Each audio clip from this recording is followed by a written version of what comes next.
1981 मध्ये रिलीज झालेला सिलसिला हा बॉलिवूड मधील सर्वात मोठा रोमॅन्टिक चित्रपट मानला जातो। या चित्रपटात अमिताभ बच्चन, रेखा आणि जया बच्चन यांच्या प्रमुख भूमिका होत्या। या चित्रपटाला आज कल्ट क्लासिकचा दर्जा मिळाला असला तरी तो बनवणं मात्र सोपं नव्हतं। 1994 मध्ये चित्रपट मासिकांचे तत्कालीन संपादक दिनेश रहेजा यांच्या मुलाखतीत रेखानं चित्रपटाच्या शूटिंग दरम्यानचा एक अनुभव शेअर केला होता। सिलसिलाच्या शूटिंग दरम्यान रेखा यांना एका इमोशनल सीन मध्ये 15,000 लोकांसमोर अमिताभ यांना आय हेट यू म्हणावं लागलं होतं। हा किस्सा त्यांनी या मुलाखतीत शेअर केला होता। रेखानं आय हेट यू सीन दरम्यानचा एका घटनेबद्दल सांगितलं, जेव्हा त्यांना 15,000 लोकांसमोर भावनिक संवाद बोलून रडावं लागलं होतं। रेखा म्हणाल्या होत्या की ते खूपच विचित्र होतं। पहाटे 5 वाजता सेटवर 15,000 लोक उपस्थित होते। रडताना मला मात्र तो एकच संवाद बोलायचा होता।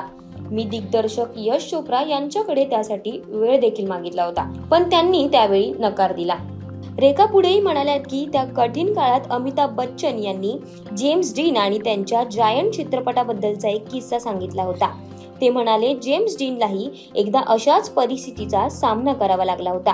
तो नुकताच मागे वळला, गर्दीसमोर आपली अस्वस्थता झटकून टाकली आणि स्वतःला म्हणाला, यापेक्षा वाईट काही होऊ शकतं।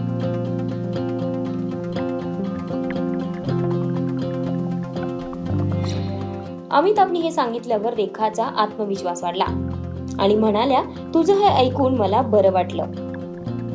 शूटिंग सुरू होताच 15,000 लोकांचा जमाव शांत झाला। रेखानं तिची भूमिका अगदी चोख बजावली, पण जेव्हा सीन संपला तेव्हा तिनं अमिताभला मिठी मारली। त्यानंतर मात्र तिथल्या लोकांनी रेखा यांचं खूप कौतुक केलं। रेखा असेही म्हणाल्या की मी जेव्हा अमिताभजींना त्यावेळी मिठी मारली तेव्हा लोक मोठ्याने तिथं ओ ओ असे ओरडू लागले। सिलसिला या चित्रपटानं चित्रपट इंडस्ट्रीत एक विशिष्ट स्थान निर्माण केले। रेखा आणि अमिताभ यांच्या 11 चित्रपटातील एकत्रित कामाची केमिस्ट्री प्रेक्षकांना अजून आवडते।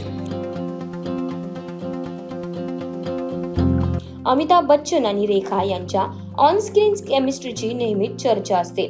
सिलसिला नंतर त्यांच्या नात्याबद्दल अफवांचा फेरा सुरू झाला, ज्याची आजही चर्चा तशीच सुरू आहे। चित्रपटाची कथा आणि कलाकारांचे अनुभव यामुळे हा चित्रपट केवळ संस्मरणीयच बनला नाही, तर त्यामागील कथा लोकांच्या हृदयात जिवंत ठेवल्या।